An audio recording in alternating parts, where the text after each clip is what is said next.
Ouais, verset 1 à 6. Donc, voilà ce que Dieu nous dit. Il dit que nous devons cesser l'amour. Tu dois avoir l'amour pour les uns pour les autres. C'est-à-dire tu dois aimer les uns les autres. Alléluia. Il ne s'arrête pas là. Il dit aussi qu'on doit cesser aussi des dons. Qui a commencé?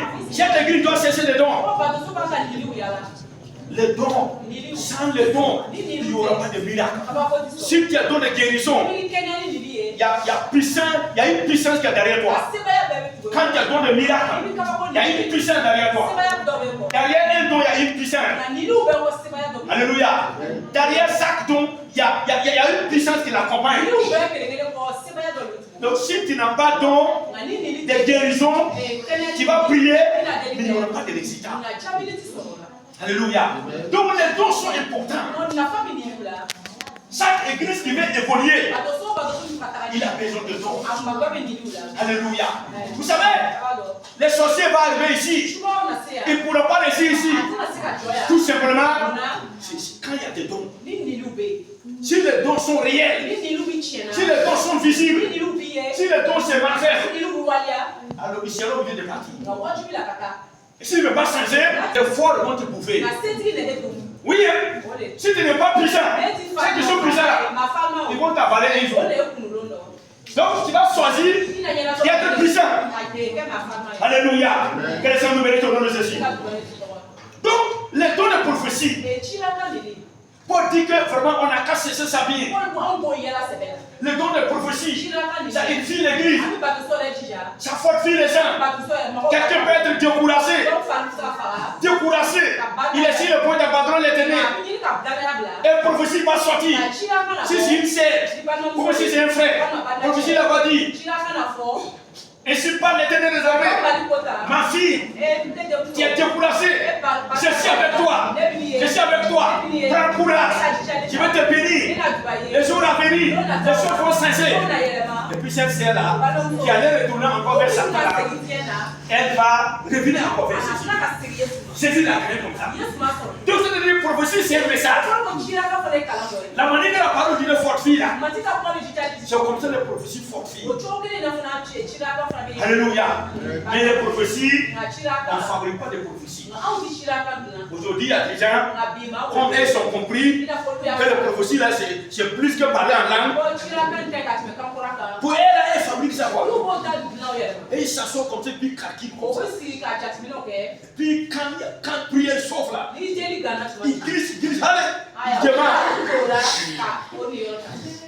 Ça, c'est pas prophétie. Non, la prophétie, on ne fabrique pas. Alléluia. C'est Dieu qui parle à travers nous. Quand Dieu veut t'utiliser, il va te prendre, il va t'utiliser. S'il a fini avec toi, et il te dépose. C'est comme ça la prophétie. Je vous dis, je crois bien qu'il y a des gens qui ont donné des prophéties ici. Je crois bien que Dieu parle à travers les gens ici. Alléluia. Moi-même qui te parle, je transporte un don de prophétie. Alléluia. Et souvent Dieu me prend, je prophétise. Une fois à Abidjan, quelqu'un m'a demandé l'argent. Et je lui ai dit, j'ai un étranger. Il a quitté Abidjan pour arriver. Et il m'a demandé l'argent. Et je lui ai dit que vraiment, je n'ai pas. Bon, les temps que nous sommes là, ça ne va pas trop chez moi. Donc vraiment, je ne pourrais pas avoir l'argent pour le donner. Et il est venu à l'église. Quand il est venu à l'église, lors de la prière, Dieu m'a utilisé, j'ai prophétisé. Je me rappelle bien le prophétie. Alors Dieu me disait, Dieu parlait à travers moi, comme quoi, il y a quelqu'un qui est là, qui a un esprit de faute derrière lui. Un esprit de faute derrière lui. Et Dieu parlait à travers moi en disant, quitte ça et répands-toi et abandonne cette voie-là. Sinon, tu es en train de servir les diables. Et puis, c'est fini. Et l'église a fini. On est parti à la maison. Et on part à la maison. On cherche à rien, on a commencé à partir. Donc, les frères en question qui m'ont demandé l'argent, et je dis que le temps ça ne va pas, je n'ai pas eu l'argent pour le donner là. Donc au coup de route, Et il me dit, frère Jérémie, Dieu est avec toi. Hein? Mais Dieu est avec toi. Hein? La manière que tu parlais là-bas, ça me secouait comme ça. Ça me touchait comme ça. Mais Dieu est avec toi. Hein? Donc ça s'est arrêté comme ça. Tu n'as rien compris de l'air. Après, un de son frère, après il est parti à Abidjan. J'ai vu son frère, puis je les ai vus marcher ensemble. Son frère s'appelle Philippe. Lui c'est un catholique. Je lui ai demandé, et votre frère là, où il est parti? Il m'a dit qu'il est retourné à Abidjan. Et il me dit que tu le vois comme ça là. Il n'est pas simple. C'est un voleur que tu vois comme ça. C'est un grand bandit que tu vois comme ça. J'ai dit on dit à ton voisin donc c'est à cause de ça. Quand Prophétie a sorti là, je me suis rendu compte que c'était pour lui. Vous voyez, acclame l'Éternel de sa vie. Donc je me souviens encore. Une fois encore, il y a une sorcière. Elle est venue à l'église.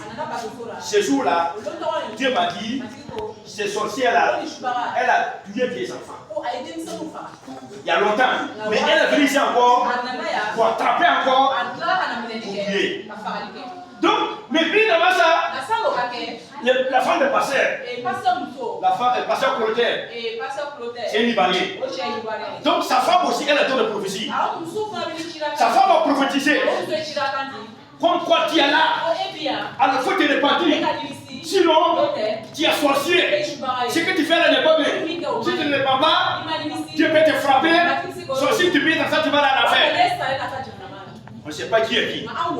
Les frères Mathias aussi, Dieu l'a pris aussi, il a prophétisé. Il a parlé de ça aussi. On ne sait pas c'est qui. Et la sorcière a été là. Ce jour-là, ce que Dieu a fait là, je vais quitter dans ce monde-là depuis que j'ai oublié ça. Dieu a demandé notre Dieu de faire des miracles. J'ai dit, il fait peur. Quand je pense à ça, je dis, moi, je vais trembler. Ce jour-là, j'étais arrêté comme ça. J'étais arrêté comme ça. La sorcière, elle était comme ça. Et j'étais arrêté comme ça. Le moment que je me rends compte, la puissance de Dieu tombait sur moi. Ça m'a saisi comme ça. Ça m'a fait comme ça. Quand ça m'a fait comme ça, si je partais comme ça, j'allais partir attraper la sorcière. Quand le Saint-Esprit m'a bloqué comme ça, il me dit, tu vois la femme? J'ai dit oui. C'est d'elle que je parle. Sorcière, depuis que je parle, c'est d'elle que je parle. Moi, ça m'a dépassé. Ça m'a dépassé.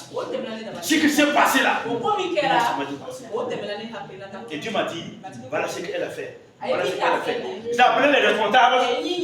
Après, sorti dehors, je lui ai expliqué tout. Les responsables aussi est venu. Il a appelé le pasteur. Il a expliqué le pasteur. Quand le pasteur est venu, le pasteur a dit, ah, notre Dieu est la puissance. Notre Dieu est la puissance. Notre Dieu a fait des miracles. Le pasteur a dit, voilà, Dieu était en train de te couvrir. Dieu a voulu que vraiment tu viennes toi-même pour te repentir. Mais comme tu n'as pas voulu, alors Dieu a fait ce qu'il pouvait faire. Alors tu n'es plus cassé. Voilà, tu as porté tel habit, tu as porté tel saucisse, tu as cassé tel foulard. L'église n'a pas fini de trouver la sorcière. Acclame le Seigneur de la vie. L'église n'a pas fini de trouver. Elle a sorti comme elle va pisser. Elle a bien où? J'appelle les Ivoiriens, elle a bien où? Elle a fraya. Et l'église a resté en paix. Les gens étaient étonnés. Mais vous dites Dieu parle. Dieu parle. Prophétie, il y a la prière. Il y a d'autres. C'est dans l'assemblée. Ça les prend. Ils prophétisent. D'autres aussi, c'est dans les rêves. Prophétie là. Prophétie et révélation, c'est à peu près la même chose. Donc, dans son rêve, il dort comme ça. La société est cassée là. Toi, avortement que tu as fait là, vol que tu fais là, il dort celui là-bas comme ça. Et Dieu lui révèle. Il voit la cesse en nous. Pardonne, en train de voler, en train de faire ceci. Et Et la devait